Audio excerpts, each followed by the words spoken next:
This is part two of my badderz mixed house review episode 2. So yeah, this is what I mean with like Freddie's behavior as well. He's turning down a fade, but as soon as everyone's like gassing him, like, no, run the fade, you're doing follow, and you're running the fade. You should have stuck to your gun and said, you know what, no, I'm not running the fade, I don't want to run the fade, whatever. And I would have respected you more. But because you did that, I'm just thinking, But Mike cracked Freddie so hard, he tumbled. And I'm just like, oh!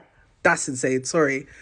Box man so hard he fell to the floor. I said, yeah, call it a day. Call it a day. And obviously, I don't know if Mike is under the influence in regards to like if he did some, snow. As I said beforehand as well, if people are taking some sort of like drugs, I feel like that's classed as like an enhancement in my opinion. My opinion, I don't feel like they should be fighting as well because it feels like it's an unfair advantage against the person that they're fighting against because the opponent doesn't know, or maybe they are aware that they're under the influence as well, and it doesn't feel fair because they have enhancement to kind of make them stronger to a certain degree. So I feel like they should have never let that fight happen if he was under the influence. Then we had George and Mike as well. The kick that Mike gave George, there was power behind that. I was like so shocked that Mike stuck in there with George because when I remember George fighting the other, like the first season of Baddest Boys, he was like the heavy hitter. So I'm just thinking like he's been overpowered by Mike to a certain degree. George's punches were as heavy as Mike's though, but I feel like if Mike had kept his head up, he would have had more of a chance of winning the fight though. But then George bit Mike. What's going on? What's going on? Okay, so the first round of Smack's first Angel as well.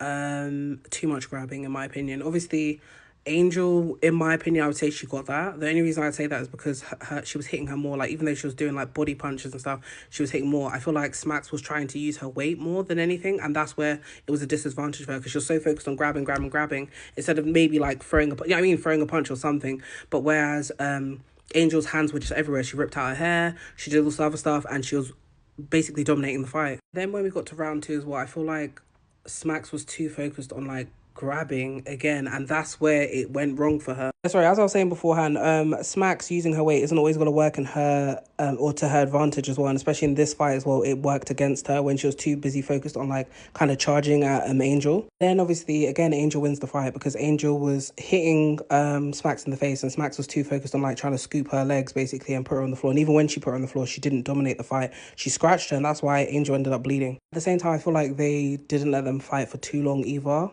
The only reason I'm saying that is because they should at least be a minute. I don't know when they film the stuff as well, if they cut out a lot of stuff, whatever the case is. But as soon as Smacks got on the floor and she kind of like had a chance to maybe try dominate the fight, that's when it was broken up. And I feel like they should have at least allowed maybe another 20 seconds or something just to see if Smacks is actually going to win the fight. Or not even win the fight, but like see if she's going to do anything different.